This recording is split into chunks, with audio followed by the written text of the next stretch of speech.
Welcome to the Automotive Diagnostic Podcast. We're going to explore ways to sharpen our diagnostic skills, find learning resources, and hear from experts in the automotive field. This podcast is brought to you by Jarhead Diagnostics. Jarhead Diagnostics manufactures in-house diagnostic equipment and storage solutions, as well as distributes for companies like Pico, ATS, and Topdon. One of my favorite tools that I've bought from Brandon and Jarhead Diag is the case for the U-Scope. If you don't have a U-Scope, you probably should, but if you have one, you got to get one of these 3D printed cases, has a magnet on it, has a full-size BNC lead that you can connect to, and it gets rid of the weak point of that scope, which is the mini BNC connection, which is pretty fragile. This case makes this thing nice and secure and makes it an even better tool than it was. So check out jarheaddiag.com. The link is in the show notes. Hey, for this month, November 2023, all shipping for Jarhead Diagnostics products is free. You don't pay for anything if you order something in the month of November. That's jarheaddiagnostics.com. Check this episode is brought to you by autorescuetools.com and Isaac Rodell. If you're looking for scan tools, key cutting equipment, programming laptops, Isaac is the guy. Not only does he have an extensive list of all those things I mentioned, his support after the purchase is top notch. I bought my Dolphin key cutting tool from Isaac several years back, and he has helped me out every step of the way. Anything that I needed on this thing, I didn't quite understand. If I had an issue with it, I needed something additional.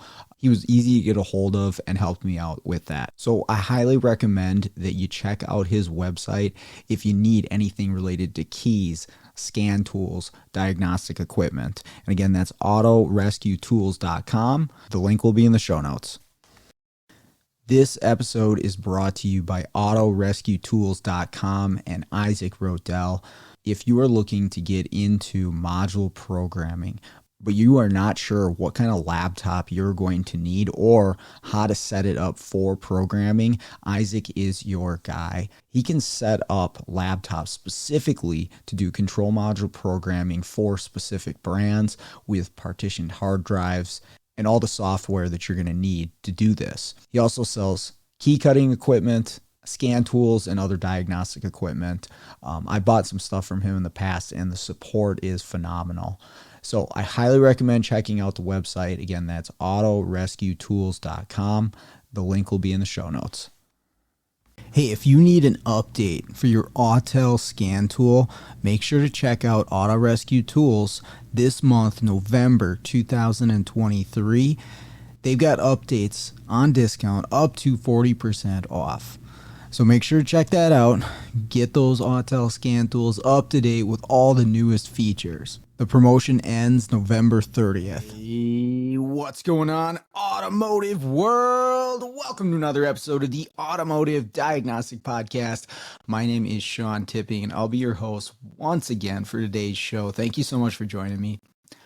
On the show today, I've got Scott Shotton.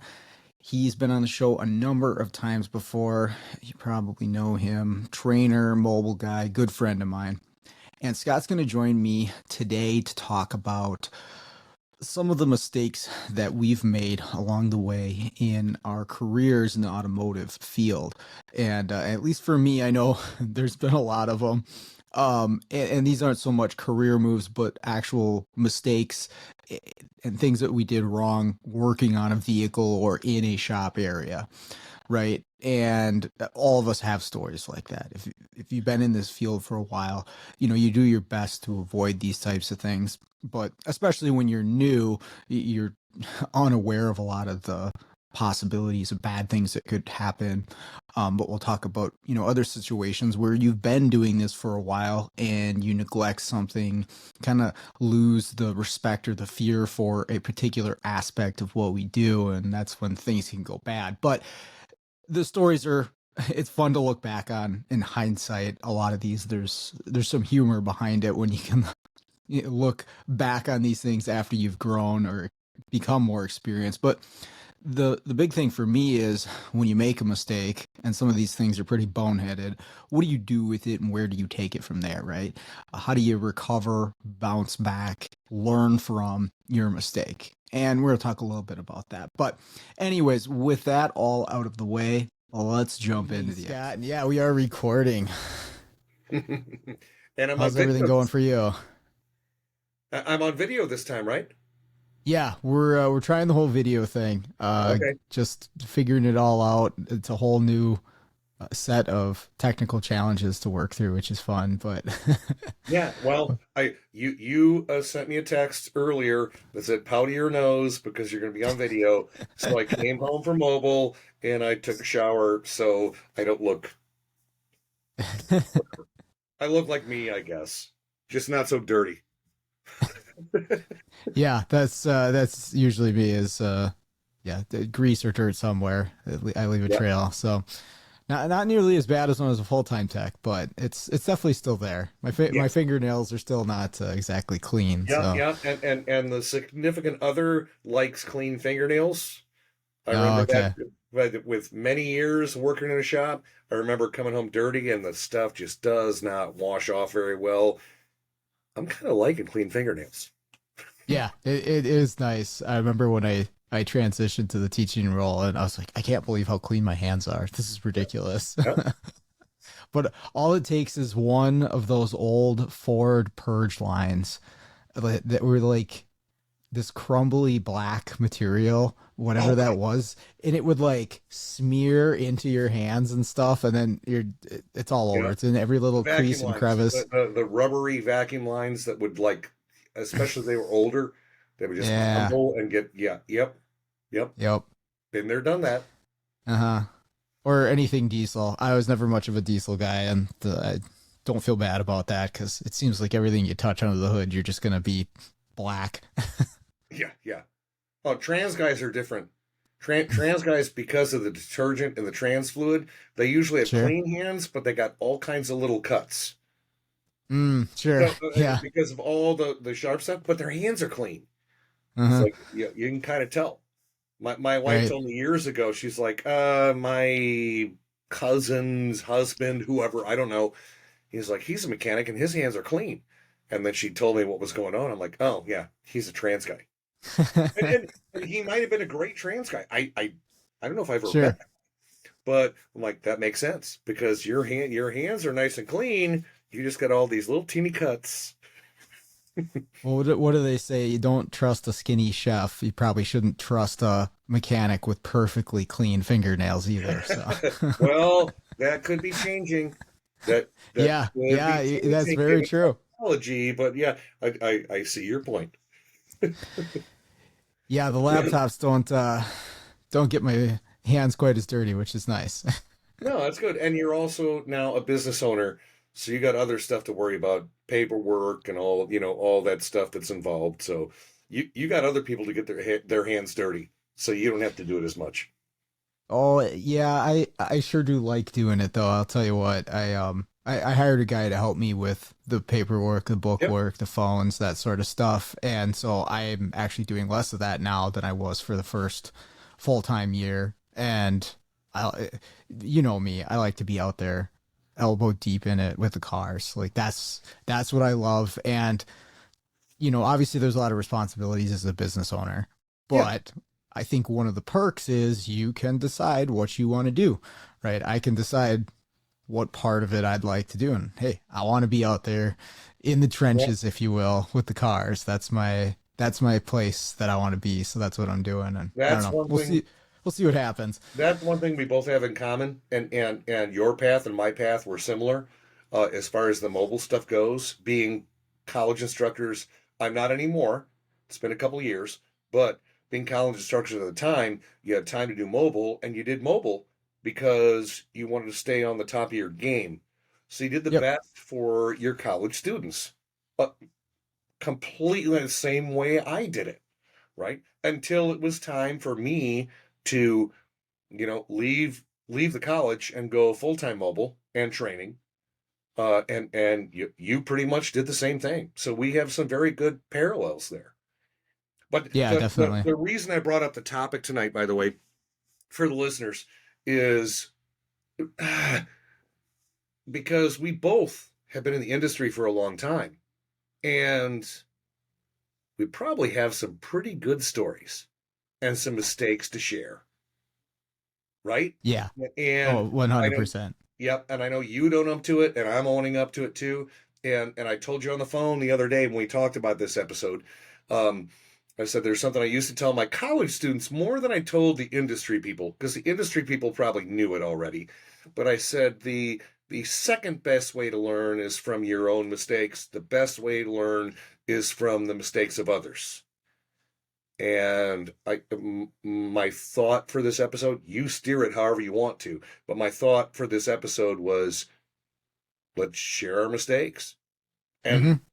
you know, have fun, be casual, Yep. just Yeah. joke around and talk about screw ups we made and right.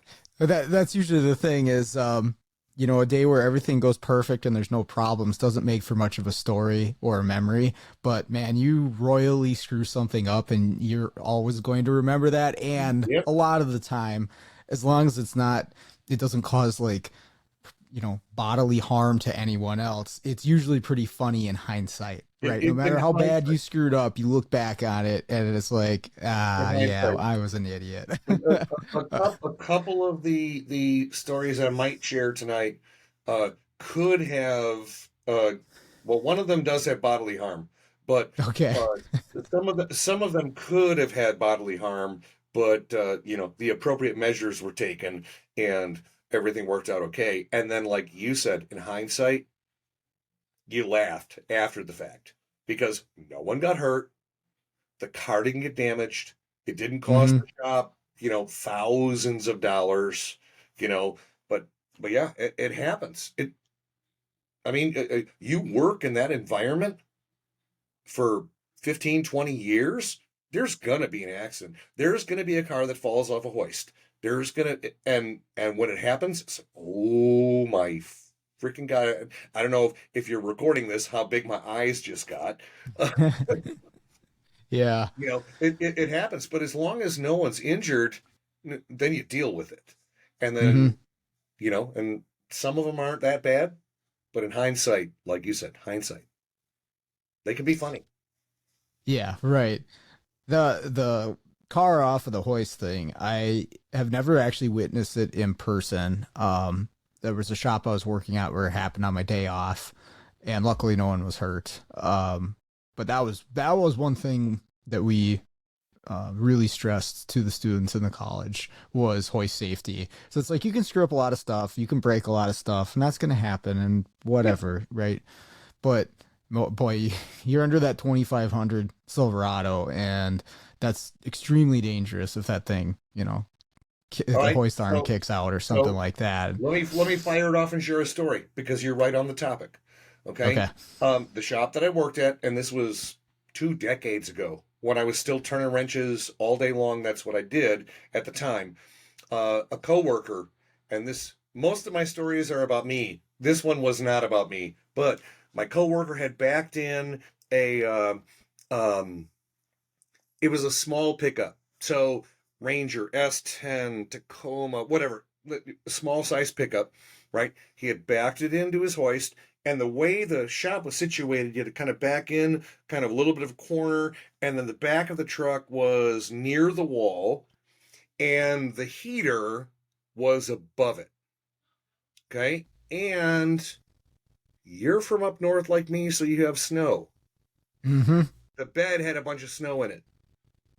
All right. So he racked it, raised it up, symmetrical hoist. So it doesn't matter if you're pulling forward or backwards, everything's good. right? He racked it right. Everything was good. He raised it up. And then the shop that I worked at was, they always took break at like 10 o'clock in the morning. And everyone would sit down and have their coffee and, do whatever for a half an hour or whatever. It was just kind of the given. It was the culture of the shop, Uh right? huh. So we take a break. All right. So we took our break and then we walked back out the shop. And all of a sudden, I hear water spilling. I'm like, what? What? And I look over to the guy's name was Lee. I looked over to his hoist, and he is between the wall and the tailgate of this pickup truck. The heater had melted the snow and changed the weight distribution Oh. in the bed of the truck, and the truck started tilting down off the hoist.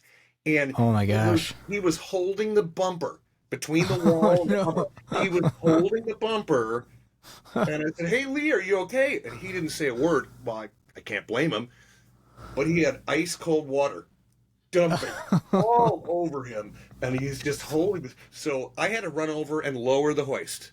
Right? That's first thing we're gonna do. You okay? It's not killing you. All right, cool. We're gonna lower the hoist, get this down to the ground, and then we'll, decide to lower the hoist down. But that was an accident. That wasn't a mistake. Right.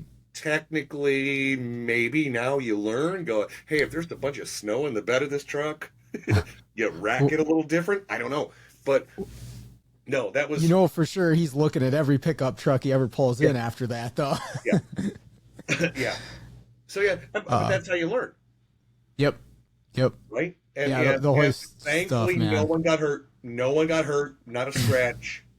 Um, he probably had to go find some dry clothes. It was probably January in Chicago. So Yeah. Yeah, we luckily, like I say, I've been pretty good with hoists, but there. So one of the first shops I worked at when I was still in tech school, actually, so I'd work evenings there and close down the shop and just getting acclimated with being in a shop and Mhm. stuff like that. One of our duties at the end of the night was to pull the tow truck in because we had a tow service, and it was just a 2 wheel, but it was a Chevy 1 ton truck. So we pulled it in to the bay and just stayed inside overnight when the shop was closed. And we do that, and we're doing the rest of our cleaning stuff. And it was attached to a gas station, so we were up front in the gas station, the two techs that were working in the back, and we were just screwing around talking for 15, 20 minutes. We come out to the shop, and the tow truck where we pulled it into the bay is now up in the ceiling of the shop. And so the hoist went all the way up with the tow truck. We didn't set it.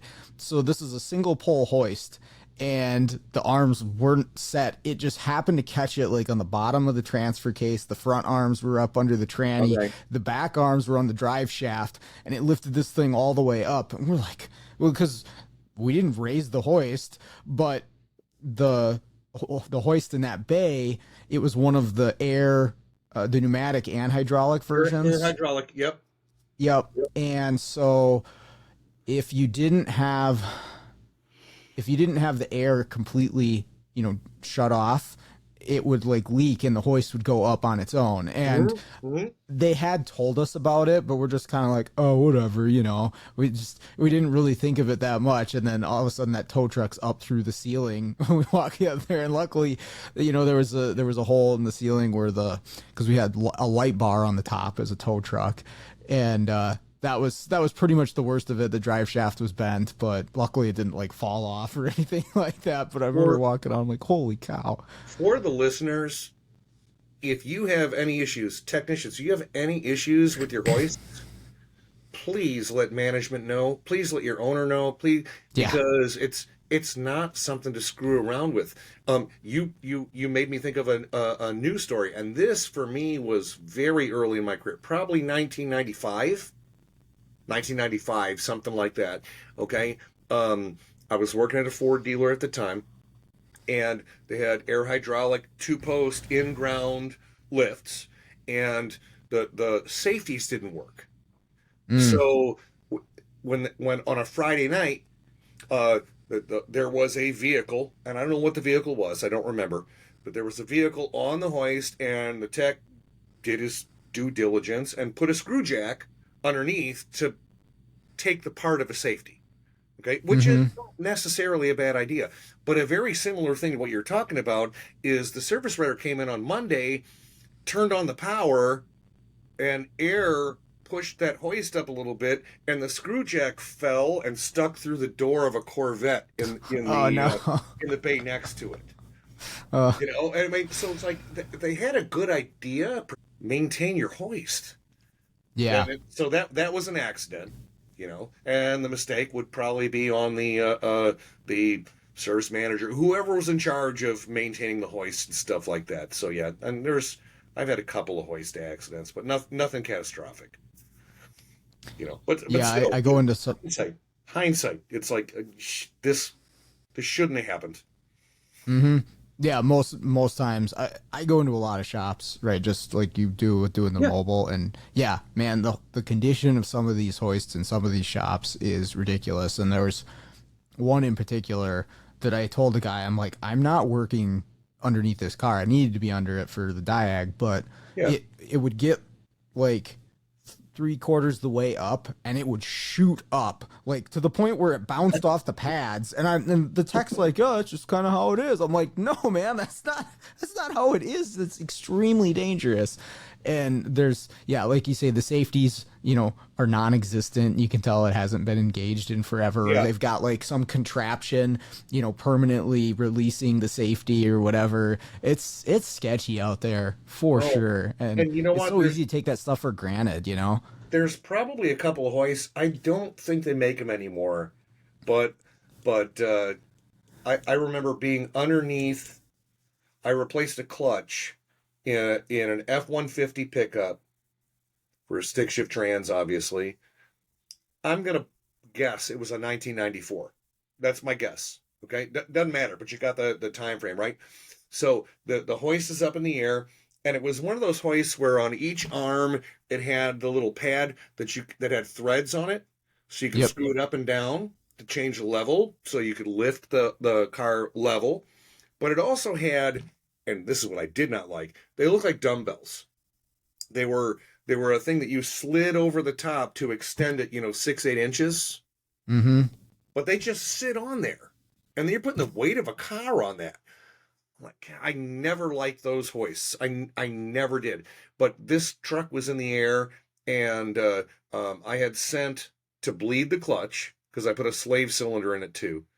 Okay, the one that went around the input shaft, and right, so a clutch and a slave cylinder, and I'm bleeding the clutch, and one of those, we'll call it a dumbbell, one of those dumbbells flipped out, Oh, and the geez. truck did a teeter job, right? So Ugh. like tilted and tilted back, and we're like, this truck's going down. Well, the guy that was pumping the clutch, he freaked out and jumped out of the truck, right?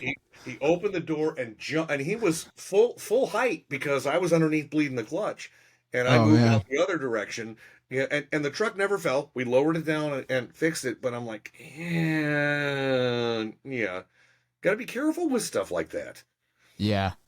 Yeah. I never liked I mean, I used them for years and years, most of my technician career, but I never really liked the pads that where you flip up. Like there's the short one and there's the long one that you flip up, and they Okay. are centered on this pin. And I never liked the looks of the pin when you got the long arm up, on this big heavy truck. And obviously you want to make sure it's rated for the hoist, but still, those ones were never really my favorite. I like something a little bit more solid. You know, We had a few, pinch welds crush just from rust, right? Like you get it up in the air, oh yeah, if yeah, you set everything right, there it goes once it's up in the air. That's scary. yep, yep. And I didn't really have a problem with those flip up ones like you're talking about.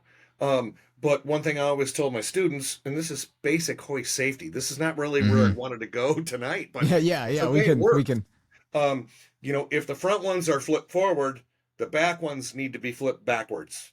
Yep, yep. Because if they're all flipped the same direction, and since we're doing video, Hmm. right? If they're all flipped the same direction and someone pushes on the front of the car, they can go bloop. Right. And yeah, it's no. So I mean, there's a lot of Thank God I didn't drop a car myself. Mm-hmm. Same here. does does not look like a fun experience. I'm glad I Yeah. avoided that, and hopefully everybody out there can do that too. You know, like I say, lots of mistakes to be made, and I make plenty of them. But when it comes to like the real serious stuff, I like to think that you can have enough focus to do that stuff right. You know. So let me ask you a question. We'll change the subject a little bit. Same Sure. subject, but a different issue. How many cars have you caught on fire? And I mean, really on fire. I don't mean I'm torching off a sway bar link and the rubber boot caught on fire and, like real fires. Not burned Like the shop fire. on fire. Well, I mean, I guess you could have one of those too, but, caught, I can think of two for me. Yeah, But I'll let like you go first. fire to the point where it caused damage to the vehicle. There was an Impala that I was spraying the underside off with brake clean, and it went whoosh, and it's up on the hoist running, and you got the hose, but it melted some plastic and stuff. That wasn't too bad. And a couple other ones like that where it usually involves brake clean is where the fires were, or the torch, right? You can start a The few torch, yep. And for those of components you on down fire. south, we're going to have some talks about torches tonight too, because there's a safety aspect there too.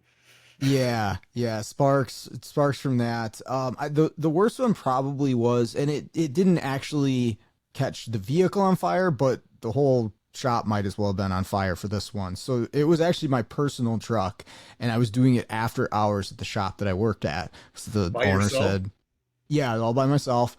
And Oh, the owner said, okay. "Yeah, you want to work on your vehicle? Go ahead, just do it after hours." Okay, cool. So I'm doing two things. I'm doing a pinion seal on my rear diff of my Chevy truck, and I'm doing a U joint. The pinion seal went out because the U joint was bad. So pull the drive shaft out, and it's the middle of winter, like you mentioned. So we got the drip, and there's water pooled up on the shop floor because it was an old shop. It wasn't, it didn't drain very well. So we've got Just a little puddles. slush and salt and stuff melting from the car. Yeah, I get it. Yeah, exactly. So I'm standing in a puddle underneath there.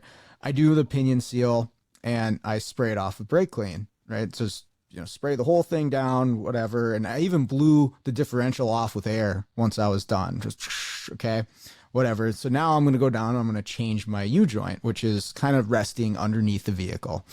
And it's the style of U joint where it It's a had the GM plastic truck. It's a inserts. GM truck with the injected plastic, and you heat Yes. it up to get. Yep.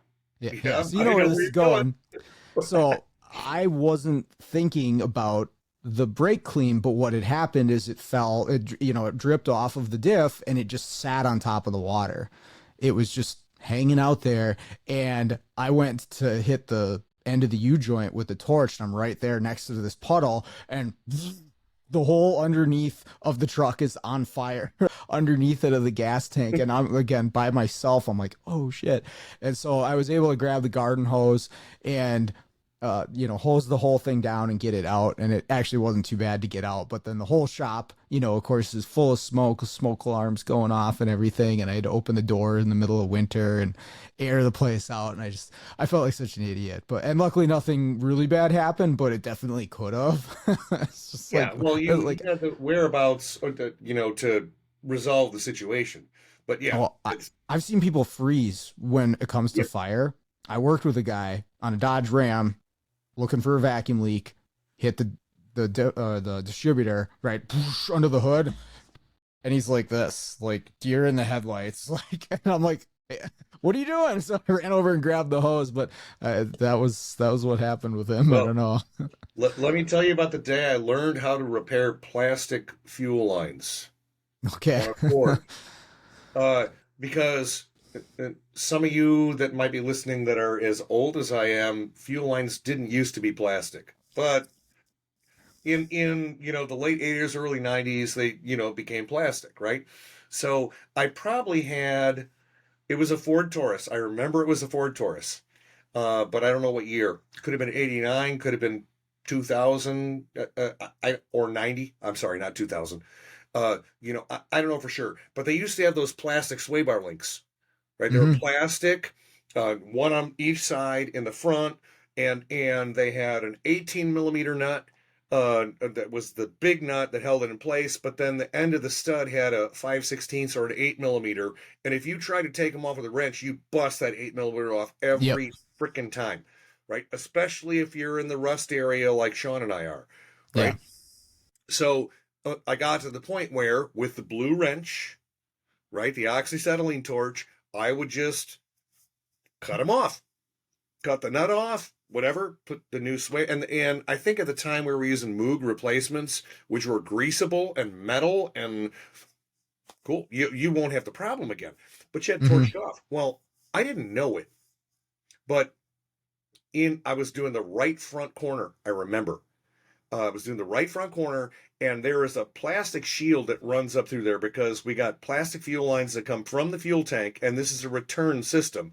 So you got a high pressure line that comes up through the right front fender and then goes up into the engine compartment, and then the return line comes back down after it goes past the fuel pressure regulator, right? But it's kind of hidden, so you don't see it, Hmm. right? So and when you shut that car off, it's stupid.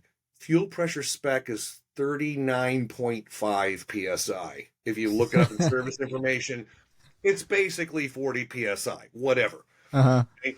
So I'm torching this thing, but the heat, not the flame, but the heat went far enough that it melted through the plastic line and 40 psi of gasoline sprayed directly back into the torch head Oh.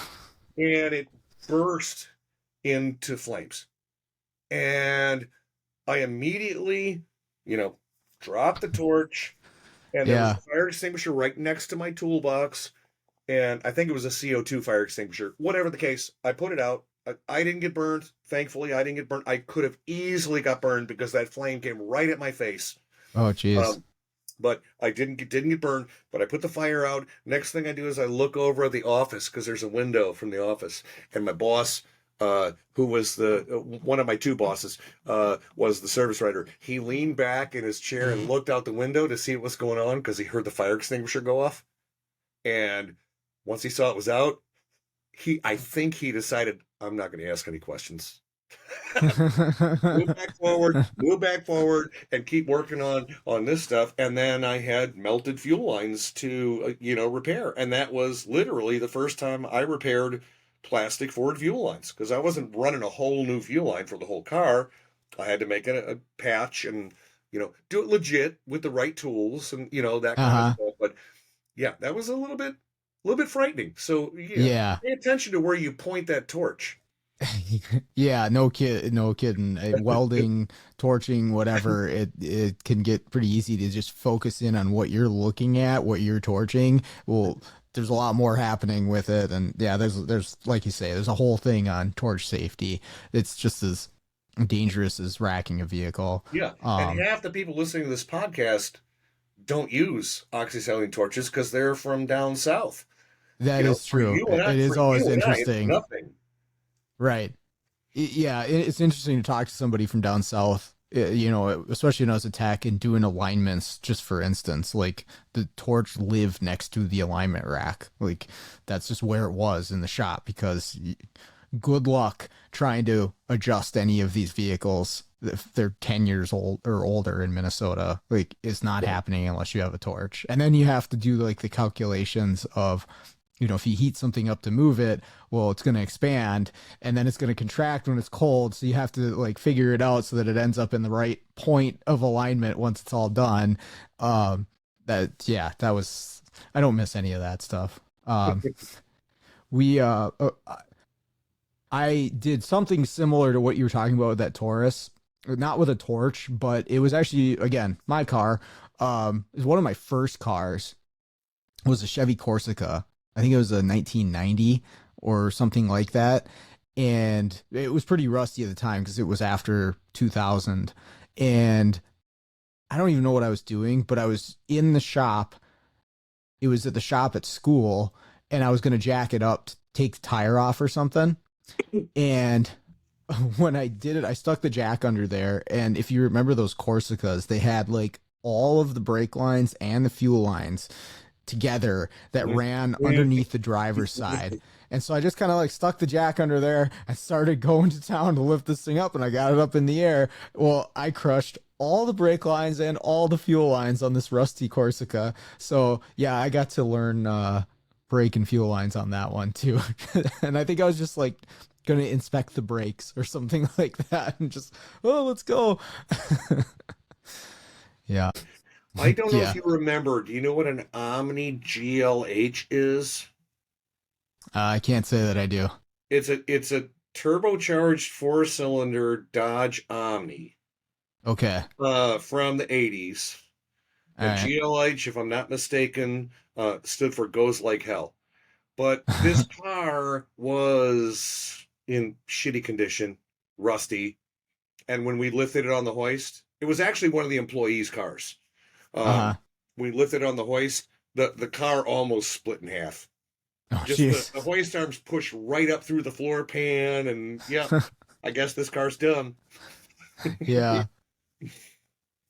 Yeah, there's been a couple trucks like that where the frame's so rusty, you see like that little bit of a bow to it almost. Well, But I got another fire story if you want it. I like fire. It has nothing to do with fuel though. This is Okay. completely different, okay? And this ironically was a Firebird. And and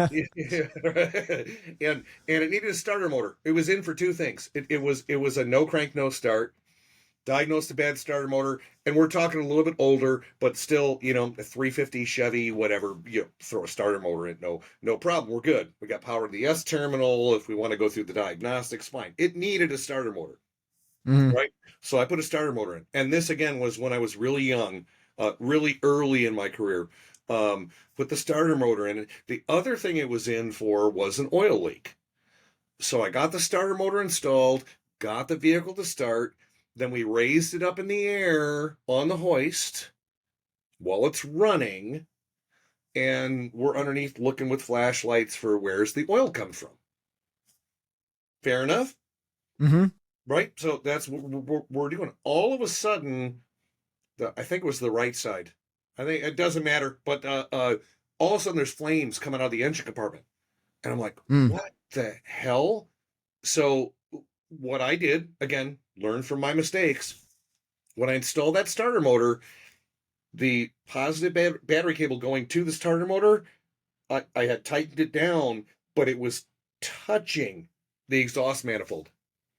Oh. So when the car ran and got hot, it melted through the insulation, and now we have a dead short between the positive battery cable and the exhaust manifold. So it started an electrical fire. So my boss, who was looking for the oil leak with me, thank God he was there too, because it took two of us to get this done. He grabbed the fire extinguisher and was putting it out while I'm lowering the hoist down. But since it's an electrical short, it kept relighting. So he Sure. put it out, it would relight. He'd put it out, it relight. The whole time the car's coming down. Shh, we get it all the way down. He's still putting it out until I can pull the battery cable off. Like, all right, well, I guess I'm replacing a battery cable. It didn't really do much damage to the car, but a lesson Right. learned. Yeah, yeah. Pay attention to where you run those cables. Now, was that the same boss as the boss for the Taurus? Was it the same guy? Yes, same boss. Oh, I worked at that shop for 14 years. Okay, I got okay. another story. I got another story about that boss too, but it has nothing to do with fire. They were great to Yeah, me. If they're listening, they're probably not, but if they're listening, they were great to me. I still have a great relationship. I still do programming and mobile for them, but oh, they were the shop that I literally worked almost half of my automotive career turning wrenches at, and they treated me very well. Uh, and then I started getting into education and stuff sure. like that. So, but yeah, I still go back and talk to them. So sweet. So if I throw them under the bus, yeah, I don't think they're going to be too hard of a time. Yeah, he's got plenty of ammo for on you too, I'm sure. Oh yeah, I'm sure Um, he does. um, yeah, I had an electrical fire, and then this was actually more recent. I was doing mobile. It was a Honda Odyssey, and I think it was either the stereo or the DVD player didn't work, and it was all in the center console of this Odyssey. It was Okay. like a early 2000s.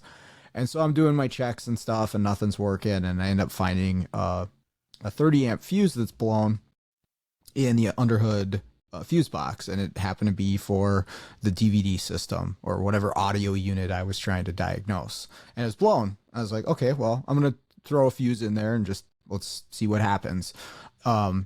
And so I put a fuse in there and it doesn't blow. I'm like, okay, well, I'm going to continue with my testing and see maybe it works now, you know? And so I'm testing and it doesn't work still. And I'm looking at circuits and stuff, trying to figure out what's going on. And I'm really focused in on the center console because it's where the component is. There's a screen up top in the center area, but like nothing even works on the dash. So that's kind of where I'm focused to see like, what am I missing here? And even after the fuse is replaced, nothing. And I'm doing my thing and testing and whatever. And I'm like, I smell smoke. And so I'm like, I'm looking around, I don't see anything. And finally I look up and it's like billowing out of the headliner, just like, and it's smoking a lot by this point. And what had happened was where the DVD screen was, underneath the headliner, somebody had been in there at some point or another and just took, I don't know, a big snips and cut the whole harness. For what reason, I don't know. Maybe it was in a wreck, rebuild, auction, who knows? But somebody just went with all the wires, and so they were all together touching at the end of this harness, right? And they were also sitting on top of the headliner, which is like this foam insulation type stuff. And stuff. yeah, exactly. And so this thing's going, and I'm just like, I'm out in the parking lot, right? So I don't have a fire extinguisher on me. I'm like, oh, what am I going to do? I don't want this car to burn down to the ground. So luckily, I keep bottles of water in my van just for me because it's hot out and thirsty. And so I grab like 4 of these plastic bottles of water, and I wave down the guy in the shop, you know, like, hey, fire. And so, but I'm up there with these little Ice Mountain water bottles, squirting them up onto the headliner because I can't pour it. Yeah, I can't pour it on there. I have to like squirt them on the ceiling. So I did manage to get it to a point where there wasn't flames anymore, but that was a scary moment for sure. And I was completely unsuspecting, right? Because the fuse didn't pop, and I really wasn't thinking I was gonna find anything like I did. And all of a sudden, oh shit, this thing's on fire. I guess part of the point is, I don't care what technician you are, know where your fire extinguishers are. Yeah. Don't underestimate the importance of that, because accidents are going to happen. Right? Mm-hmm. They're going to happen. You had a water bottle. Okay, at least you had something, you know. What electrical reminds me I should put on Amazon a couple fire extinguishers. Well, I mean, our industry, I mean, there's a lot of potential. There's a lot of potential to have fires, you know, from electricity, from fuel, from, you know, even oils, lubricants. You know, it's, I know someone that poured oil into it was an old Hyundai. They poured oil into it, they spilled it on the exhaust manifold, and the oil caught fire on the exhaust and in the parking lot. You know, it's like, okay, I never would have thought about that, but they're in the parking lot. So where's the closest fire extinguisher? Well, crap, I got to run inside. Right. You know? Yeah. Yep. This episode is brought to you by L1 Automotive Training and Keith Perkins. If you're looking for education on module programming, J2534, EEPROM work, key and immobilizer, electrical diagnostics, or drivability diagnostics, Keith has a website, l1training.com, that's got over 60 hours of training videos on all those subjects and more. When I first started out doing mobile, I utilized Keith's videos on module programming in J2534 in order to get my head wrapped around what I would need for the tooling, the computers, the software setups, you know, what kind of obstacles I would be up against when I'm out there programming modules on cars. And it was a huge benefit to me. And I continue to use the training videos that he has on his website. So I strongly recommend checking out l1training.com. The link is in the show notes. Yeah. Yep. I had an Audi or Volkswagen go up in flames like 2 weeks after I worked on it at Firestone, and I had done a water pump on it, and the customers were, and rightfully so, but blaming us and saying, "Hey, you guys just worked on this thing not that long ago, and now the thing burnt down." And luckily, no one was hurt, but the car's gone, obviously. And so that was the nice part about working for Firestone, is they were able to hire a third party, like fire investigator, whatever the title is for that, to go in and actually determine what caused this fire, to see is Firestone liable or not. And I was sweating it. I felt pretty bad about it. I just assumed, well, I must have screwed something up. And they went through it, and they ended up finding out it was the power steering. One of the lines burst, or something happened to the power steering line, went down onto the exhausts, and that's what ended up starting the fire in this thing. And so I don't know what Firestone ended up doing. I know they did something for the customer, but it wasn't, it was determined that it wasn't our fault from doing the water pump that caused it. But that's a crappy feeling, to be like, oh man, did I burn down a car? Like I was bumming for a while, because it took them weeks to get the answer on that. I got one that's a little bit different, and this will probably be my last old car for tonight, I think. Okay. But we'll see. All right. Again, it was when I was very young, in my early 20s, mid 20s, whatever the case. And I had to do, sorry, young guys, I had to do a timing cover gasket on a 3.8 liter GM engine that was probably a 1989 Pontiac Bonneville. Okay. I think it was maroon. I remember it was maroon. You remember stuff like that, right? And I did the timing cover gasket. And for those of you that don't know, when you take the timing cover off, crank pulley comes off. You take the timing cover, well, water pump and all that stuff too. But you take the timing cover off. The oil pump is in the timing cover, and it's got 6 or 8 Torx bolts that hold the pieces together, right? So you take it off, you clean all the gasket material off. You got to clean it all up. You clean out the oil pump, and then I had a tub of Vaseline on my workbench. So anytime I took an oil pump like that apart, I would pack it with Vaseline. So number one, it's lubricated. Number two, it gets a prime, and the Vaseline is just going to dissolve in the oil, and we're going to be fine, right? You could use grease, you could, whatever the case, but you got to pack it with something. Sure. You make sure you get oil pressure quickly. Okay. So I did all this stuff, put it all back together. And it was kind of a pain in the butt for those of you that have done this before. You got to line up the pulley, not the pulley, but the gear for the pump perfectly with the crankshaft. It's kind of a pain in the butt to get it together. But once you get it together, you're good. New front crank seal, did everything correctly. New gasket, new everything, right? New water pump, new belt, put the whole front of the engine back together. And the reason it was there was for a leaking timing cover gasket, right? So all it was a timing cover. I go drive it. Afterwards, repair verification, and the engine freaking locks up while I'm driving it. And it wouldn't start. It wouldn't start. It wouldn't start. Finally, I did get it to start because it locked up about a block from the shop. I did get it to start and drive it back to the shop and shut it off right away. What ended up happening was, and there's a lesson to be learned here, what ended up happening was, on the weekend, we were closed on Saturdays and Sundays. One of the, let's just say, employees, it was the same owner, was working on his project car, and his aluminum intake manifold, we're talking like a early 70s carbureted, what it doesn't matter what it is, okay? The aluminum intake manifold, it had a little clearance issue with the valve covers that he had for this V8, right? So he had the intake manifold in the vise with a sanding bar, and he was cleaning off aluminum to make clearance, right? Well, he was doing it on my bench right next to my tub of Vaseline. Oh. So all the aluminum shavings, not all of them, but some of the aluminum shavings went into my Vaseline tub, and I did not know it. And when I came back and packed that pump, all I did was grab a handful of Vaseline, pack the pump. Yeah.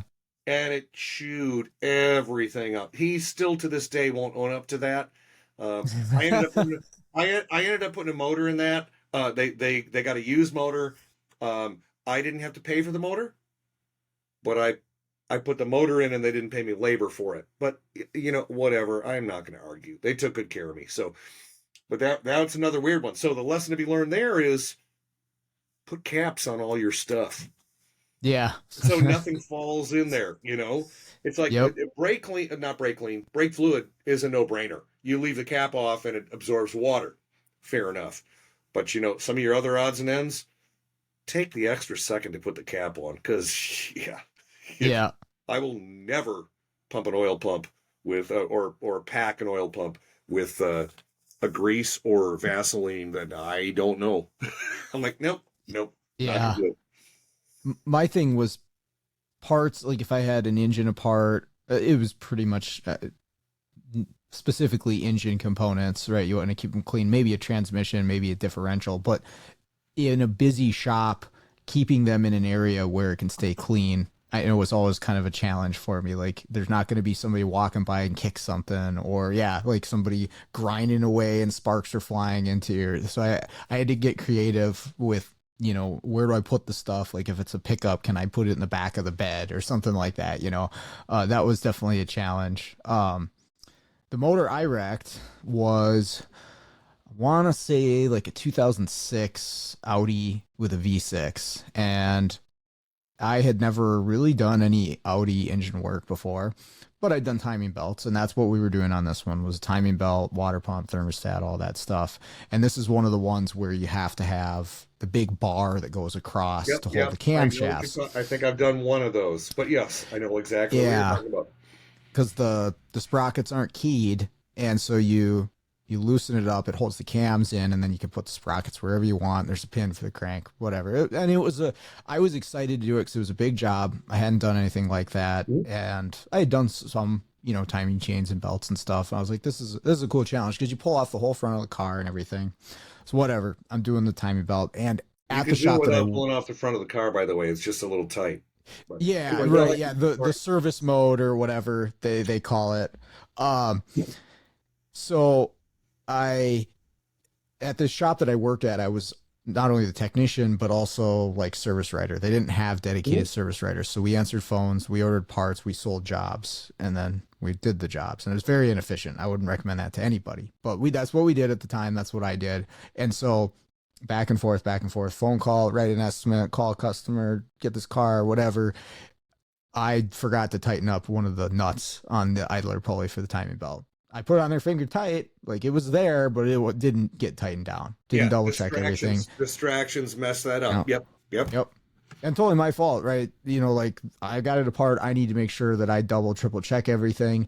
After that, I would have someone else just double check it for me, like, hey, just make sure everything's tight under there before I put it all back together or whatever. But I didn't, and I left it loose, and it ran just fine when I started it up. It was great. Timing's perfect. Yeah, I nailed it. All right, first Audi job, cool.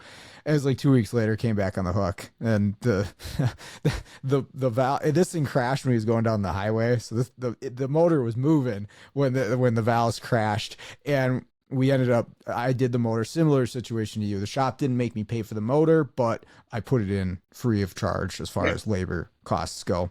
yeah. And I'm not saying And that's right or wrong. At the time in my career, I was perfectly happy with that because I didn't have the same here. money. I didn't have the Yeah. money to go, oh, I got to buy a new engine for this car because, and I wasn't even sure if it was my fault or not because of what happened with the Vaseline.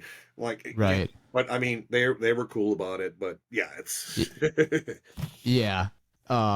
But the piston, when I took the cylinder head off of the motor that we took out of there, and the valve, like the face of the valve is like sideways stuck down in the top of the piston. I'll send you a picture later. I still have the picture of it. I mean, it's just catastrophic what happened to this thing when it went. But catastrophic failures. Pictures of catastrophic failures are always funny.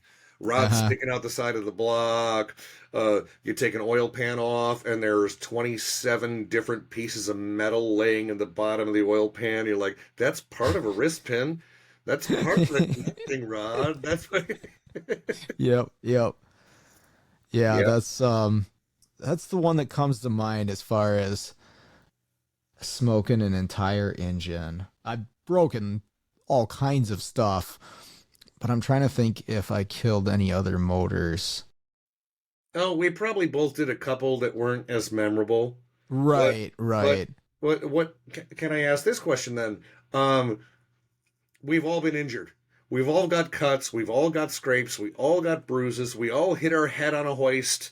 We've all had to deal with blood and paper towels and all that kind of crap. Have you ever injured yourself badly? And I Y- got a story, but I was going to ask you the question first. Yeah, definitely. I mean, the contusions. I just sent you the picture of that valve if you want to look at Gotcha. it. Um, you know, hitting my head on stuff, the hoist or control arms of a vehicle. Yeah, For that anyone was that. watching, there we go. I'm sorry. Go ahead. Go No, that's I kind of forget I'm doing video. That's perfect. ahead. But yeah, bumping your head, cuts, scrapes, smashing fingers. That's a big one, right? I've lost fingernails and stuff like that, and some pretty deep cuts at times where probably should have had stitches, but some super glue and electrical tape works too. Oh yeah. Um, Yep. but the worst one that I recall from being in the shop was I opened up a radiator cap on a vehicle that was overheating and should not have been opened up, but I grabbed the top hose, and even though it had pressure on it, it was relatively cold to the touch, or what I thought was like, well, it's not hot, right? And the car also hadn't been running for what I thought was that long. Well, I was wrong about all of this, and it was a Nissan. It had like a really airlift if you wanted to bleed this thing out, and I didn't Right. have that. And it was the coolant that was in there was ready to boil as soon as that cap came off, and so I cracked the cap loose and it came up and it burned my whole hand and wrist to the point where it was like blistering. My skin's just like falling off, and Ugh. that sucked because then my whole arm I had to have wrapped, and I'm still trying to come to work the next day, and coolant got everywhere all over my box and everything, and that sucked for sure. And I mean, a tough way to learn a lesson. And I knew, like, hey, don't open a radiator cap on a hot car, but I'm like grabbing the hose. I'm like, oh, it's not that bad. It hasn't been running that long, and just volcano out of there. Yeah. See, So, what you're saying there kind of relates to the story I was going to share, and I was going to keep it kind of simple. Is when you lose fear, you get too comfortable with mm-hmm, a particular tool or a particular system. Like if you use a circular saw or a table saw all day long, you start to lose some fear. yep. That's when you cut off a finger, right? I've seen it happen to people.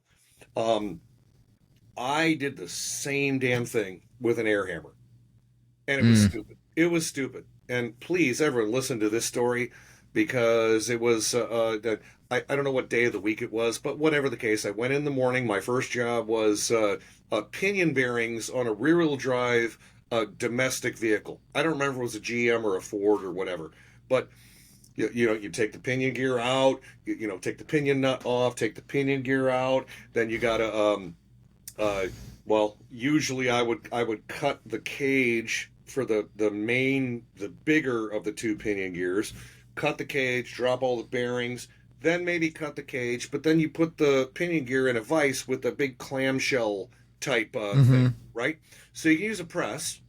Okay, our press wasn't that good at the time, but I had good luck in the past putting that clamshell on and then taking a dead blow hammer and driving the pinion gear down out of the race, right?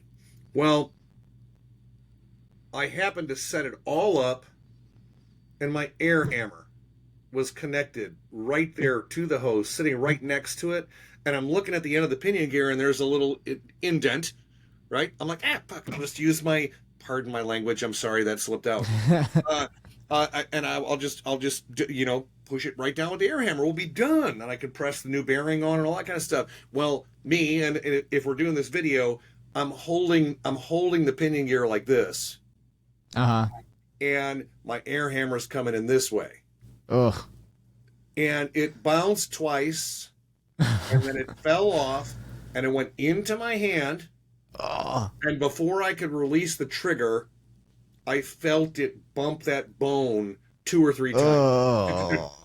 Right? I felt it. I'm like, oh, crap. Oh. All right. So, of course, it's a dirty air hammer.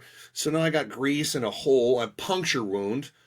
Right. And Mm. I went to the bathroom and I cleaned it up and I did what you were talking about. I'm like, okay, well, I got it cleaned up as best I think I got it cleaned up. Got it cleaned up, put some paper towels on it, electrical tape, got the bleeding to stop, went back to finish the differential. As soon as I started working my hands again, it started soaking the damn thing. I went back and cleaned it up again, wrapped it up, bleeding stopped. I'm going to go back. I did finish the differential. Mm-hmm. I did get it done. But as soon as I was done with it and filled the fluid back up and everything like that, then I went and told my bosses, I'm like, yeah, I think I need to go to the emergency room. There's a hole in my hand and I can't stop the bleeding and whatever. I'm glad I did. They x-rayed my hand. No broken bone. I'm amazed Okay. because I felt that air hammer hit that bone a Ugh. couple times. But when they irrigated it, there was black stuff. There's no way I cleaned it good enough. Ugh. But they cleaned it all up. And since it was a puncture wound, it only took 2 or 3 stitches. It was deep, but it was centralized, a small hole, just an air chisel bit, Yeah. a center punch type of bit. Okay. So yeah, so I taped it back out and went back to work, and yeah. So my point of that story is, do not lose fear. Yep. They're power tools, any tool for that matter, but power tools, I mean, they have potential to do a lot of damage. And as soon as you get a little too comfortable, that's when accidents happen. So, You don't want to run a worm drive circular saw across your thigh, which I've seen happen because the guy got too freaking comfortable with the tool. Chainsaw accidents, same thing, right? mm-hmm. So I mean, we're Yeah, not even talking the same industry. It's like, oh, right. geez. My buddy sliced his finger open recently with a chainsaw. Yeah, just getting too comfortable. But Yeah. what you were saying actually reminded me of one of probably my other most significant injury in a shop, and it had to do exactly with what you're referring to of just being too comfortable. Mm-hmm. And and this is another dangerous area of the car is the coil springs with the strut setup. I mean, Yep. any coil spring, but especially with the strut setup because you got to load them down in order to change the strut out, right? And that's what I was doing. And And they make some good tools for that, and they make some bad tools for that. yeah, well, Yep. they make some really sketchy stuff Yeah. for sure. I would not recommend any of those, but the setup that we had was, I don't know, somewhere in between. It could be used safely, but you really had to pay attention and not be, you know, like I was, just kind of careless about it. And I didn't have it. I had it set well enough to compress the spring and everything, but the nut on top didn't want to come loose, and I'm working it and I'm doing some different things, and then one of the little arms slipped off this coil spring. Mm-hmm. And I got super lucky here. Like, this could have been way, way, way worse. But when it went off and you have no time to react, because especially if you're standing right over the top of it like I was, when it went off, my hand was between the coil spring, or I should say the little top plate that's on there. Yeah. Okay. Yeah, it was between my face and it. So when it came up, it actually knocked my knuckle into my chin. And if you look right there, my tooth went right through my lip. And that was just from my hand. I can't imagine if it was the spring that hit me, but it went like this, went up, and it went across the shop and hit the ceiling on the other side of the shop. And similar to what you were saying, I stayed and I fixed the car, but my lip is like this by the time I'm done doing it. I'm like, yeah, guys, I'm going home. I like how your voice changed. I like it was like. That's exactly what I sounded like. Yeah. And then everybody asked me for like the next month, like, what are you in, like a fight club now or something? I'm like, no, I just got in a fight with a coil spring and I lost. Yeah, I haven't seen an accident like that happen with a spring, but I've heard many, many stories. I think my brother-in-law might have got knocked out cold by one. Oh, I've seen people get knocked out by a wrench, like pulling as hard as they can, and poof, like I saw a guy get knocked out cold from that.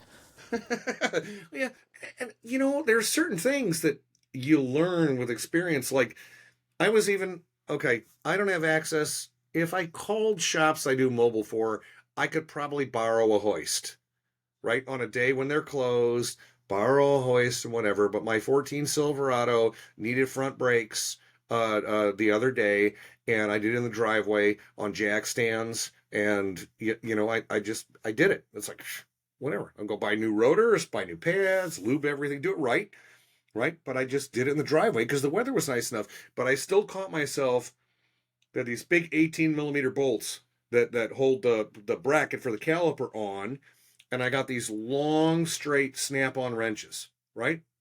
So to get a little leverage, because I'm not even using air tools in my driveway, and to get a little leverage, I'm like, all right, cool, but I got to push this direction, and I'm looking at it going, if this slips, my fist is punching the concrete. Mm.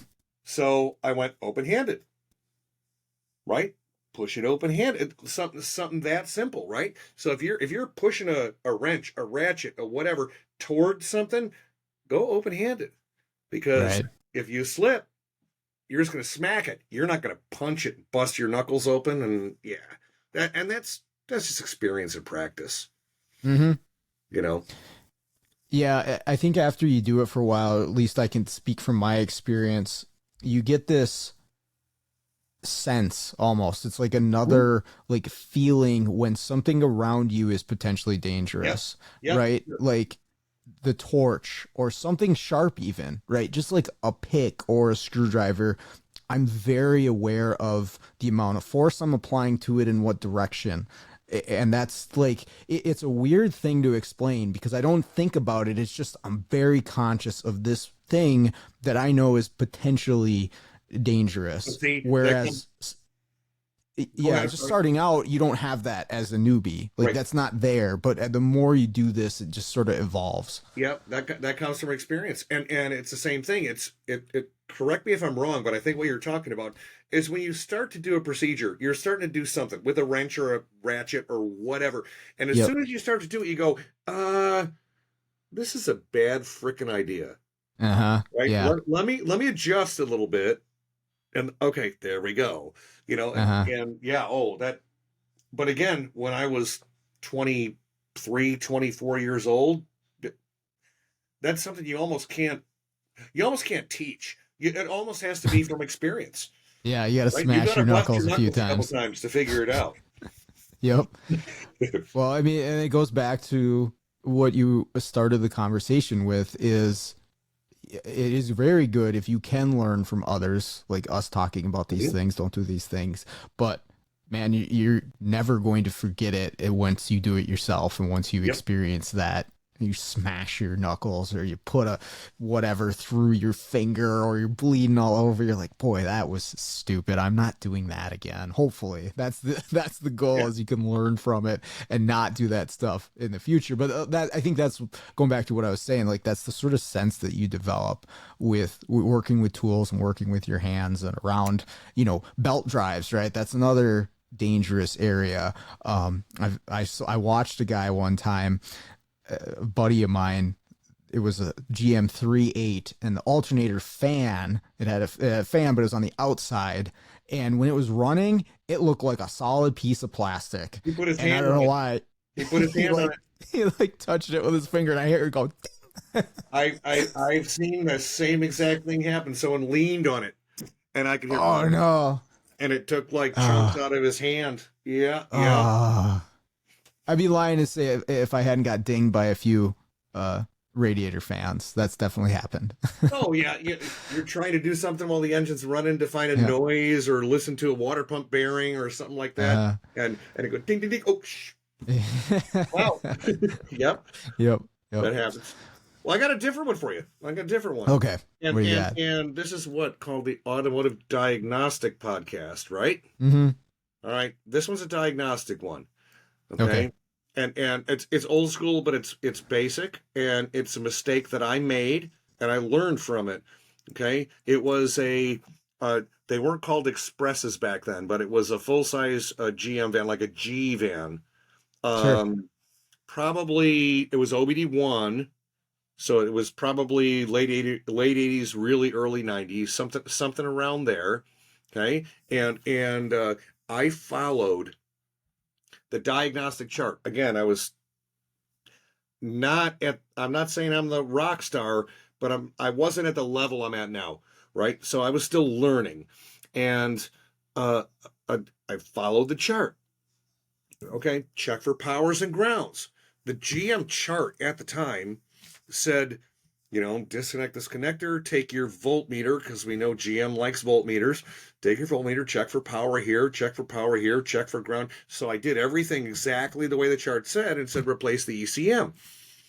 So I called the ECM on it. Told my boss, they got an ECM, put it in. And this is before programming. This was probably swap over the Memcal kind of days. Okay. Right? Take the little cover off and swap over the Memcal and plug it in, and it's good to go. So no, didn't fix it. And I went back and, went through the whole thing again. I think I used a test light. And when I checked power, I had power with a voltmeter, but I didn't have a lit test light. You know where I'm going with this now, right? Yep. I'm like, I did not understand voltage drop that well back then. And that's one of the things that caused me to learn voltage drop. And I actually found out that the GM charts broke on that particular car. Maybe they fixed it by now, but they probably don't care about a car that old anymore. Right. But yeah, and that's how I learned about it. So there's lots of podcasts, lots of classes talk about voltage drop, and you and I go out and work on cars and like, it's got power here. Why do you double check power? Because you don't know how they check power. Yeah. And it could give 12 volts or 14 volts on a meter, but it might not light a headlight. The whole concept. So that is a lesson I learned about voltage drop the hard way. Granted, it was probably only a $125 module, but still, I never forgot it. Yep. Never forgot it. And now I always think about it. I'm like, all right, cool. I checked powers really quick with my voltmeter, and we still got this weird problem. You know what? Let's go break out the headlight, or let's look at the wiring diagram and do a second or a better test, because I don't want to make that mistake again. I don't want to tell a shop you need a $1,200 computer because I mistested a power wire that had a little green fuzz growing somewhere in the middle of it. Yep. So yeah, so that was a mistake that I learned from. Yeah, the diagnostic mistakes, man. Like I mean, just listen to my show, and I've been actually trying to focus on a lot of the case studies that I've shared recently of like, hey, these are the things I struggle with. These are the ones I've screwed up. Here's why. Here's how maybe you can learn from it. Here's what I learned from it, right? And so I think that's important stuff to share. It's real life, and again, center of what we're talking about. Other people can hopefully gain something from it.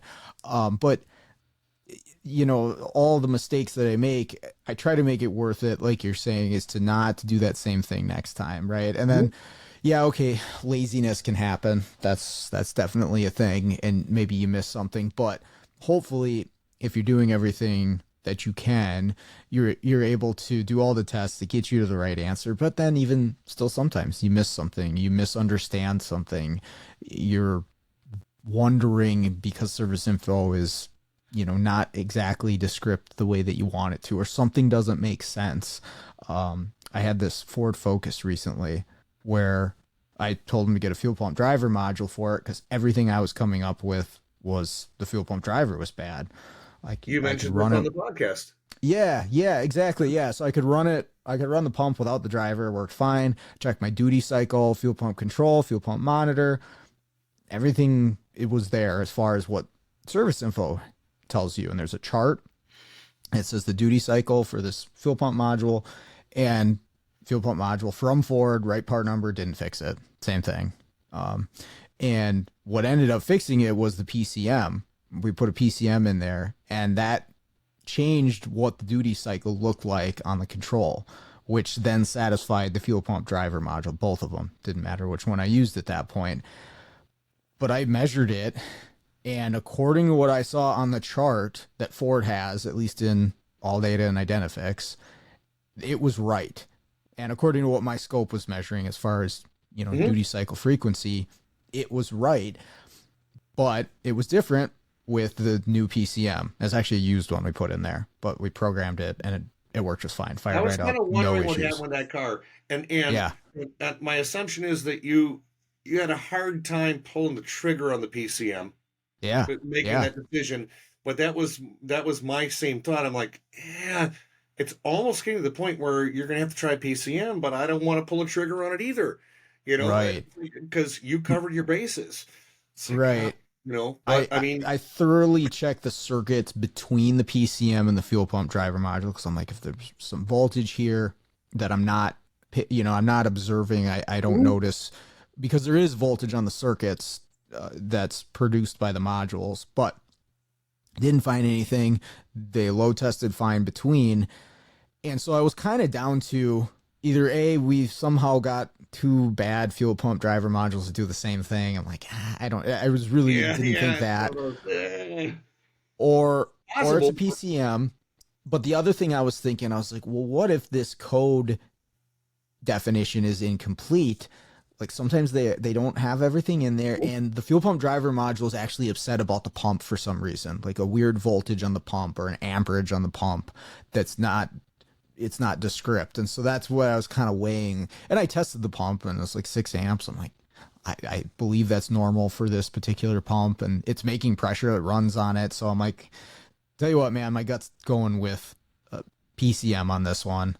And I didn't have a known good to compare to. I do now. So if anybody needs known good for FPC, FPM on a 16 Focus with a 2-liter GDI engine, I've got it. And I will tell you, I kind of want to do a case study on this one, so I'll have all the details. But the duty cycle that is present on there does not match what's in the chart as far as a good, valid off signal.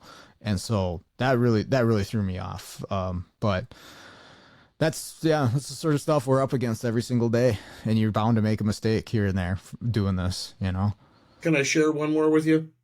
Please do. We've been going for over an hour, and I don't know how long you want the podcast to be. About to share one with you really quick, and this actually doesn't necessarily have to do with automotive per se. It's just a mistake to learn from, and some of you listening know me, some of you don't. It doesn't matter. I've been training in the industry. Sean's been in my classes and stuff in many years past for about 2 decades. And I never screwed up teaching a class as bad as I did not too horribly long ago. And I'm not going to tell you what class it was or where it was. If you were there, I apologize. But I've learned a lesson. I got diagnosed with COVID positive, a couple days before this actually happened, and I was coughing really bad and getting fatigued. But I had to suck it up and drive on. I'm like, I'm not going to give up. And I had an allergy medicine that I took, and then I took again, I'm not going to name the medicines either. I took another cough medicine so that I wasn't coughing during the class. Apparently, the two medicines, coupled with my slightly low blood oxygen level from COVID, made my performance deteriorate throughout the course of the class, and I've never been more embarrassed.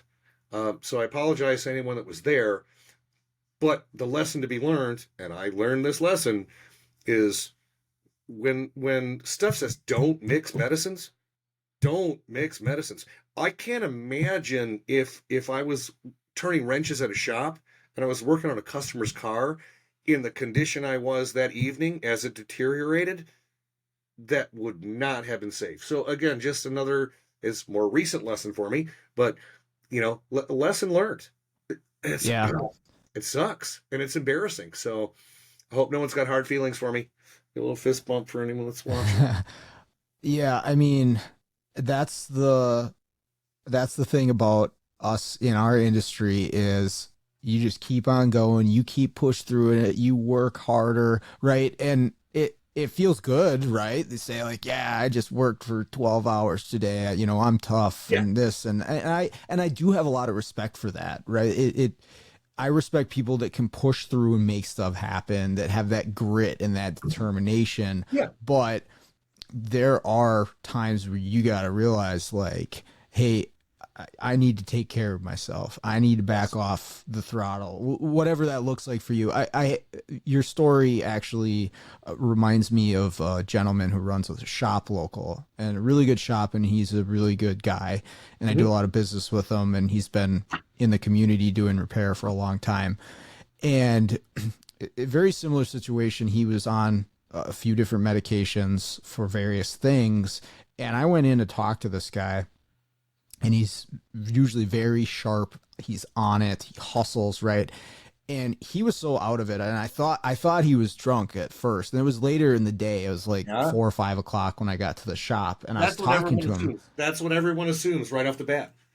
You're drunk. And that's what it's because he was like slurring his word, and he couldn't like, I was he too. couldn't get through a sentence. He would lose himself, and it, again, just so very different from the normal. And so I was just sort of cautious at first, but I went and talked to his technician. I'm like, hey, is he okay? Like something is up here. He's like, yeah, he's been really weird all day. And so we talked to him and made sure that he got home safely, because that was something I was kind of concerned about. But Yeah. it was a combination of a ton of stress, wearing himself, thin for a really long time, and then medications and sickness, and he had to just back off a bunch of stuff and take care of himself. And he has sense that their parking lots a lot less cluttered. He takes on less work, and it's a good lesson for everybody, right? Especially myself. Like, I'm saying that I'm the absolute worst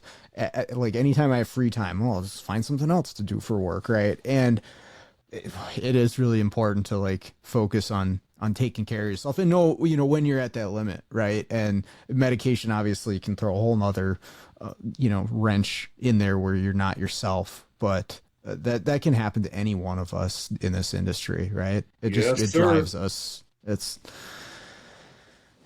so, but Anything else, or should we call it a night? Because we went over an hour. yeah, no, this is just fine. No, I It'll appreciate be you a long sharing. episode. Hopefully, everyone stays and listens to the whole thing. Then we get bored with it. No, I thought those were pretty interesting stories, and I'm sure the listeners out there have a few of their own, so they can Yeah. share on the comments for this one if they want.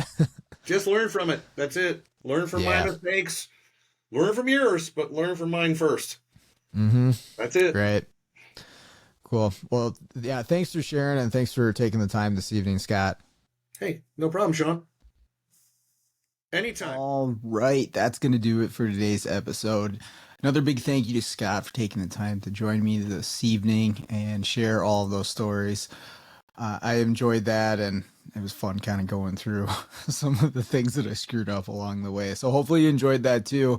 Hey, if you got some stories of your own, feel free to share in the Facebook group, or you can just message me too. It's always good to hash out some of the war stories. But anyways, thank you for listening to the show. I really appreciate it. Keep all the feedback coming. Always appreciate that. Even if I don't get back to everybody right away, I do try to get back to everyone at some point or another. So with that all the way, let's get out there, start fixing the world one car at a time.